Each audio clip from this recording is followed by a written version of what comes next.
Anheuser-Busch Company announced today that after 5 decades, it's closing down a plant in Fairfield. It's just one of 3 Anheuser-Busch plants set to stop operations.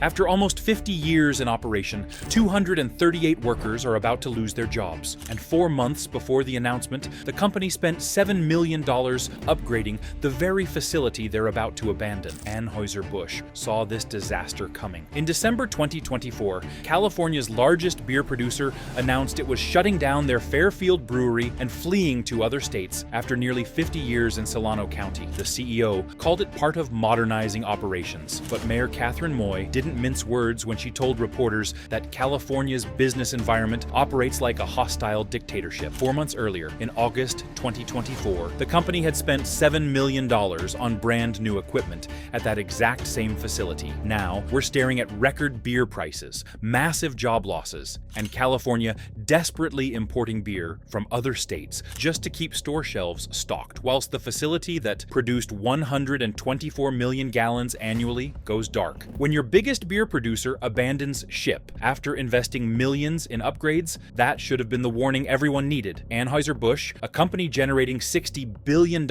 in annual revenue globally, invested $7 million to modernize a facility, and then announced it was shutting it down permanently just months later. These aren't minimum wage workers losing jobs. These are 238 brewery employees earning solid middle-class salaries between $55,000 and $95,000 annually, with full benefits, comprehensive healthcare, retirement contributions, and job security that let them build lives, buy homes, and raise families in Solano County, plus hundreds of indirect jobs tied to trucking companies hauling beer to distribution centers, warehouse workers managing inventory, equipment maintenance contractors servicing brewery machinery, and agricultural suppliers providing barley and hops. The company had already closed its Oakland distribution center in 2022, laying off 142 workers without warning and leaving families scrambling. Now Fairfield loses everything. The entire operation gets dismantled and shipped elsewhere, whilst California scrambles to explain how it let this happen again. Anheuser-Busch's exit was the canary in the coal mine, screaming warnings nobody wanted to hear. They knew what was coming. They saw California's trajectory and made calculated decisions to escape before conditions deteriorated further. The entire American beer industry is collapsing under economic pressure from changing consumer preferences, increased competition, and rising costs. But California is accelerating that collapse through policies that make manufacturing economically impossible. In 2024, 399 breweries closed nationwide, compared to only 300, and 35 new openings. That's the first time closures exceeded openings since 2005, marking a fundamental shift in the industry. California alone saw more than 50 craft breweries close their doors permanently in 2024, whilst only 24 new ones opened. Beer production dropped 1% nationally. Craft beer sales plummeted 4%. The industry lost $460 billion in total economic impact when you account for lost jobs, reduced consumer spending, and supply chain disruptions cascading through related industries from can manufacturers to barley farmers. Mayor Catherine Moy didn't hold back when she spoke to the media about the closure announcement. I think that is some kind of devious Grinch business right before Christmas to do that kind of thing. She was referring to the timing of the announcement coming in December, just weeks before the holidays, giving workers and the community virtually no time to prepare for the economic devastation heading their way. But her anger extended far beyond timing. She explicitly called California's one-party supermajority rule a dictatorship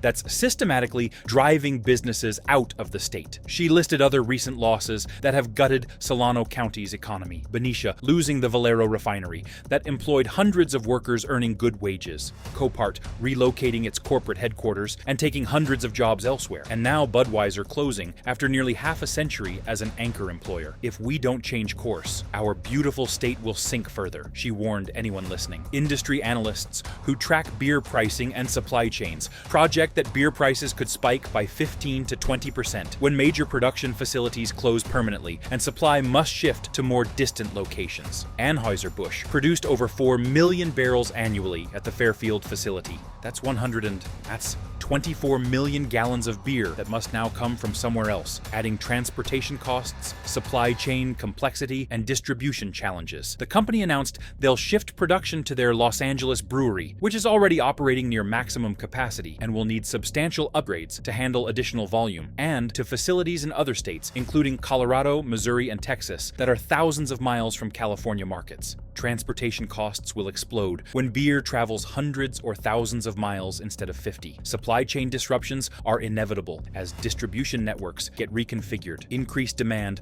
on remaining facilities will strain production capabilities and quality control. All of that drives prices higher for consumers who just want affordable beer. One industry expert told reporters that consumers could see $2 to $3 increases per six-pack within months of the closure taking effect. That's an extra $10 to $15 monthly for households that regularly buy beer, adding up to $120 to $180 annually just for beer, on top of everything else getting more expensive. Here's what makes this closure catastrophic beyond just the direct job losses that grab headlines. Fairfield's brewery consumed 2 million gallons of water daily, drawn from Lake Berryessa, representing roughly 7% of the city's entire municipal water consumption. Think about that for a second. 7% of all water flowing through Fairfield's system went to one customer. The facility was built in 1976, specifically because Anheuser-Busch demanded and received guaranteed perpetual access to Lake Berryessa's exceptionally high-quality water. Water chemistry matters enormously in beer production. Minerals, pH levels, purity, and consistency all directly affect beer taste and consistency. Anheuser-Busch chose Fairfield precisely because the water was absolutely perfect for brewing their specific beer formulations. The city built substantial infrastructure around that single customer, investing millions of taxpayer dollars in water treatment facilities, massive pumping stations, underground distribution systems, and maintenance operations designed to deliver 2 million gallons daily, reliably to the brewery. Now the anchor customer is leaving, and those massive fixed infrastructure costs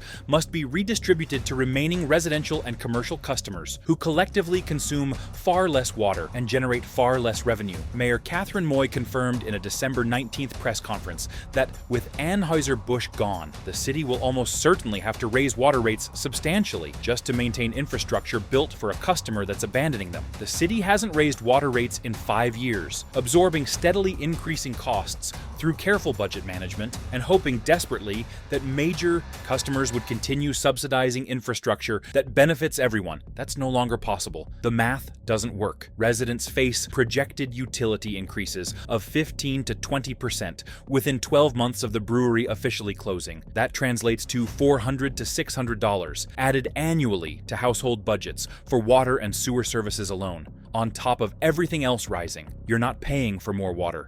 You're not using additional services. You're paying for the massive empty capacity that Budweiser left behind when they fled. The infrastructure built to handle 2 million gallons daily to a single location now sits mostly idle, whilst maintenance costs, equipment replacement, staffing, and operations remain constant regardless of usage levels. The shipping nightmare is already unfolding across California as companies prepare for the supply disruption. The state's beer market depends on a steady local supply from regional breweries to keep costs manageable and distribution efficient. When major facilities close, replacement beer must be trucked in from Los Angeles, which adds 150 miles to every single delivery, or from Nevada, Arizona, Colorado, and even Missouri, which adds 300 to 1,500 miles one way. Transportation costs add $5 to $10 per barrel minimum, and that's assuming diesel prices don't spike further. Diesel surcharges keep rising with fuel prices that never seem to come back down. Driver shortages plague the trucking industry nationwide, driving up labor costs as companies compete desperately for qualified drivers. Every additional step in the supply chain adds costs that distributors pass to retailers, who pass to consumers, who ultimately pay at the register. David Hubble, president of the Workforce Development Board of Solano County, spent weeks meticulously calculating the comprehensive economic impact of this closure using standard economic modeling. His figures are absolutely devastating and reveal the true scale of what's being lost. The Fairfield facility generated $10.7 million in direct tax losses annually when you add up all the different revenue streams, broken down as follows. The town of Fairfield loses revenue for local services and operations. California state coffers lose $8.9 million in various state taxes and fees, and the federal government loses $3.3 million in federal taxes. That's just direct tax revenue from the brewery operations themselves. The city also faces water revenue losses of $1.2 million annually from losing its single largest water customer, which subsidized infrastructure for everyone else. Additionally, the city faces potential property tax losses of up to $559,000 annually, depending on what happens to the massive 170-acre facility after closure. If the property sits vacant, which is extremely likely given the highly specialized nature of brewery facilities that can't easily be converted to other uses, the city loses that entire tax base permanently. When anchor tenants leave cities, especially smaller cities like Fairfield that depend heavily on major employers, those cities enter brutal death spirals that accelerate over the years and become almost impossible to escape. Tax revenue collapses immediately because major employers stop paying property taxes, business license fees, utility charges, and payroll taxes. Services get cut dramatically because there's simply no money to maintain them at previous levels. Infrastructure crumbles because maintenance gets deferred indefinitely. Roads develop potholes that don't get fixed. Parks deteriorate. Public buildings need repairs that never happen. Remaining businesses start looking at the declining conditions and deteriorating services and begin planning their own exits because the city becomes less attractive for operations. More businesses leave. More tax revenue disappears. The cycle accelerates and becomes self-reinforcing. Property values decline as the area becomes less desirable. Young families stop moving in. The tax base ages and shrinks. Fairfield now faces exactly this nightmare scenario that's devastated other California cities. The brewery represented a substantial portion of the commercial and industrial tax base. Losing it creates a budget hole that's nearly impossible to fill without either massive service cuts that make the city less livable or substantial tax increases on remaining residents and businesses who are already struggling with California's notoriously high cost of living. The human cost of this closure extends far beyond the 238 workers losing brewery jobs that paid middle-class wages. When beer prices spike 15 to 20% across the board, that's an extra $20 to $30 monthly for average consumers who regularly purchase beer for home consumption. That might not sound catastrophic in isolation, but combined with rising costs for everything else, it squeezes household budgets that are already stretched thin. For restaurants, bars, sports venues, and retailers buying beer wholesale for resale, costs increase by thousands of dollars monthly. A typical sports bar in Fairfield that goes through 50 kegs weekly faces an extra $300 to $500 monthly in beer costs alone. Small businesses are already planning for the worst. A bar owner in Sacramento told reporters he'll have to raise prices $1 to $2 per pint just to cover increased wholesale costs from longer supply chains. That assumes his customers can even afford beer when they're spending $600 more annually on increased utility bills, paying more for groceries as dairy costs rise from lost spent grain, and facing higher costs across virtually all consumer goods. Restaurant delivery, services, catering companies, hospitality venues, wedding venues, and anything that serves beer as part of their business model become economically harder to sustain. Profit margins that were already razor thin become completely unsustainable, forcing closures and job losses throughout the service industry. Even the agricultural sector is panicking over this closure in ways that most people don't understand or appreciate. The Fairfield Brewery produced absolutely massive amounts of spent grain as a byproduct of beer production. For nearly 50 years, trucks loaded with this valuable agricultural byproduct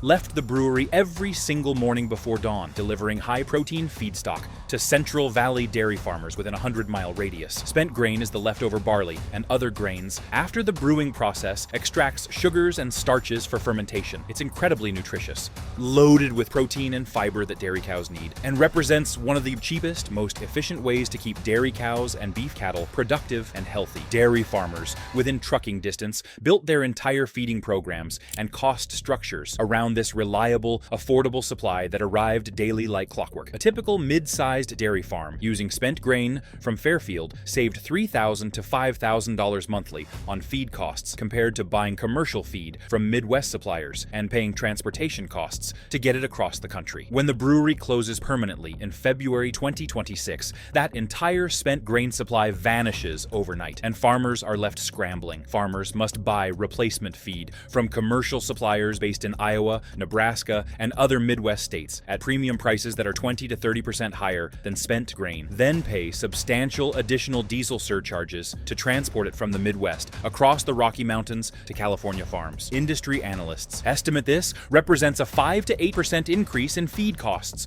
for Northern California dairy and cattle operations practically overnight. Those costs get passed directly to consumers through higher retail prices for milk, cheese, butter, yogurt, ice cream, beef, and every dairy product you buy. You're paying for this brewery closure every single time you walk into a grocery store or order food at a restaurant. Every gallon of milk costs more. Every pound of beef costs more. Every block of cheese costs more. Every pizza gets more expensive because cheese prices rise. All because the spent grain that used to go to local farms in a perfect circular economy now gets disposed of as waste at the Los Angeles facility, whilst farmers pay premium prices for replacement feed shipped thousands of miles from Iowa. Here's the really scary part about this closure that reveals deeper structural problems. Breweries don't just produce beer and employ workers. They anchor local economies in complex ways that aren't immediately visible until they're suddenly gone and everything starts unraveling. The Fairfield facility employed 238 workers, directly earning between $55,000 and $95,000 annually. Those workers spent their substantial paychecks locally at restaurants, feeding families, shops buying clothes and necessities, gas stations filling tanks, grocery stores, car dealerships, home improvement stores, and service providers from plumbers to accountants. Their spending directly supported another 120 jobs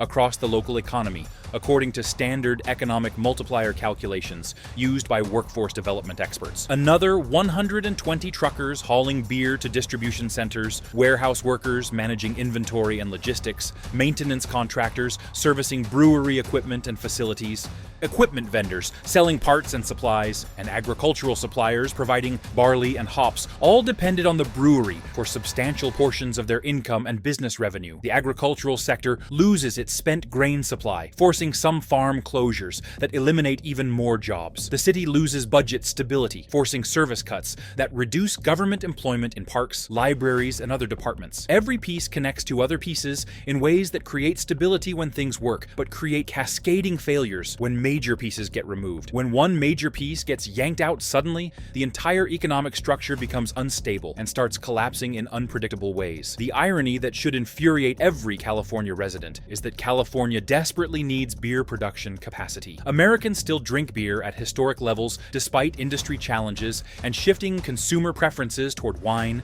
spirits, hard seltzers, and other alternatives. California remains one of the absolutely largest beer markets in America by total volume, with roughly 40 million residents consuming billions of dollars worth of beer annually at homes, restaurants, bars, sporting events, and concerts. The state has perfect conditions for brewing beer, excellent water sources, mild climate, proximity to agricultural suppliers, a massive consumer market, and an established distribution infrastructure. But California cannot keep the facilities open that actually produce the beer people want to buy. We're looking at breweries unable to afford California operations despite strong demand, distributors unable to maintain efficient supply chains, and retailers unable to keep shelves fully stocked. All because California's business environment makes production economically impossible through the cumulative effects of taxes, regulations, utility costs, labor laws, and political hostility toward manufacturing. This creates an absurd situation where California consumers desperately demand beer. California has absolutely perfect natural conditions for brewing beer,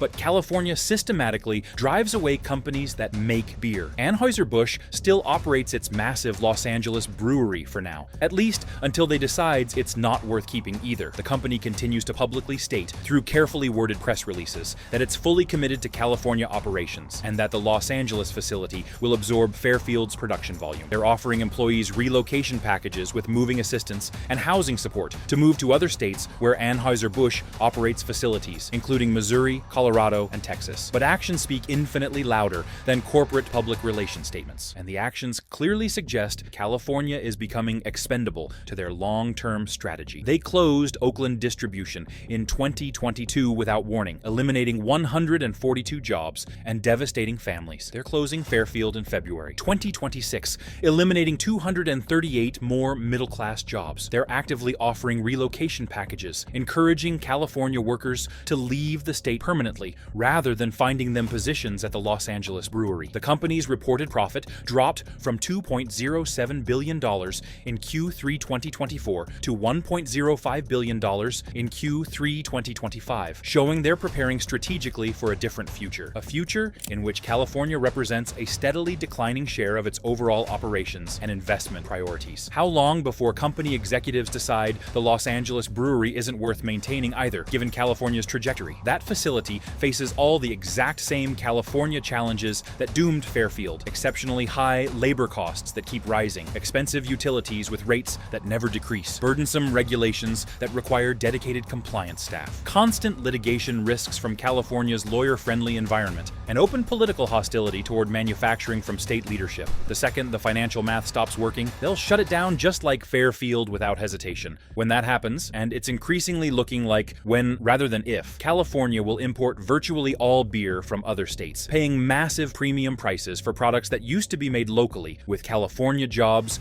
and California taxes. When Anheuser-Busch announced the closure, Governor Gavin Newsom's office released a carefully crafted statement blaming Trump's tariff policies for hurting the industry and creating economic uncertainty. They blamed rising costs on federal inflation policies. They blamed supply chain disruptions on federal trade policies. They blamed absolutely everything except California's business environment, taxes, regulations, and political climate. Meanwhile, in a dramatically different analysis, Mayor Catherine Moy gave brutally honest assessments when she spoke to local media outlets. She explicitly stated that Fairfield and other Solano County cities have lost major employers and businesses specifically because California has deliberately created a hostile business environment through one-party rule. She called the state's Democratic supermajority rule dictatorial in how it ignores business concerns. She listed the devastating losses: Benicia losing the Valero refinery and hundreds of jobs, Copart relocating its headquarters and taking hundreds more jobs elsewhere, and now Budweiser closing and taking everything. If we don't change course soon, our beautiful state will sink further and further, she warned. One politician blames Trump and federal policies beyond state control. The other blames California's one-party Democratic control and deliberate policy choices. Who's actually right? Actions speak louder than words and press releases. Businesses keep leaving California at an accelerating rate year after year. Anheuser-Busch fled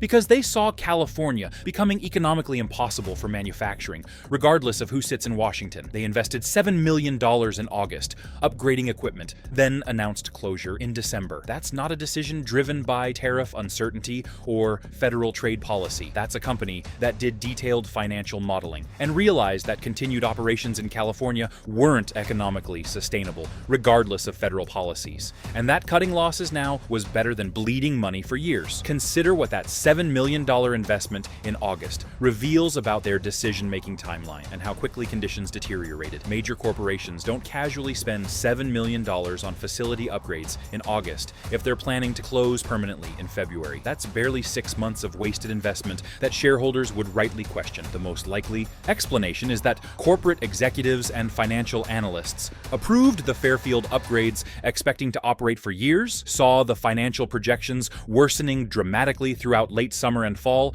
as costs rose and political headwinds increased, looked seriously at California's political trajectory after the November elections, confirmed continued one-party control, and made the brutal but rational decision that even with $7 million in fresh investments, staying in California long-term was economically impossible. Better to cut losses immediately than throw tens of millions more into a facility in a state actively hostile to manufacturing. February 22nd, 2026 is approaching rapidly. The facility will close in less than 2 months from now. Beer production is already shifting to other locations as operations wind down. Prices are already rising in anticipation of supply chain adjustments. By next summer, when distribution chains have fully adjusted to the closure, California consumers will be routinely paying record prices for beer that used to be brewed locally, 50 miles away. The city will be raising water rates substantially to cover the billion-dollar infrastructure built specifically for customers who have abandoned them. Dairy farmers will be paying premium prices for replacement feed. The 170-acre site visible from Interstate 80 will sit empty and decaying or be demolished for generic warehouses that employ 20 workers instead of 238. The iconic Budweiser sign that welcomed drivers to Fairfield for nearly 50 years is coming down permanently. The famous Clydesdales that appeared in local parades representing the brewery and delighting children are gone forever. The massive Christmas tree, the facility erected on the brewery roof every holiday holiday season, visible for miles and beloved by the community, will not return. The facility that was genuinely the heartbeat of Solano County's economy, that employed multiple generations of families, who built lives around stable brewery jobs, that anchored the community economically and culturally for half a century, goes permanently silent. And California politicians continue pretending this is normal, unavoidable, and just natural economic evolution, rather than the direct result of policies they control. Anheuser-Busch got out while they still could. They made the hard business decision that California's trajectory makes continued manufacturing operations fundamentally unsustainable, regardless of how much they invest. They're shifting production to states that actively want manufacturing, that support breweries and other producers, that don't treat businesses as necessary evils to be taxed into submission and regulated into impossibility. Everyone else in Fairfield is stuck paying the price for policies they didn't create, watching helplessly as their city's economy collapses, whilst Sacramento politicians blame federal tariffs and pretend California's business environment has absolutely nothing to do with companies desperately fleeing. If this video helped explain why your six-pack costs more than it did 2 years ago, share it. Send it to anyone in Fairfield watching their local economy shrink in real time, to friends in manufacturing wondering how long their plant has left, to bar owners trying to understand why wholesale beer prices keep climbing, to families seeing stable factory jobs vanish while officials shrug it off. Share this with anyone who still believes companies pack up for no reason, and that multi-million-dollar equipment upgrades don't signal a closure coming.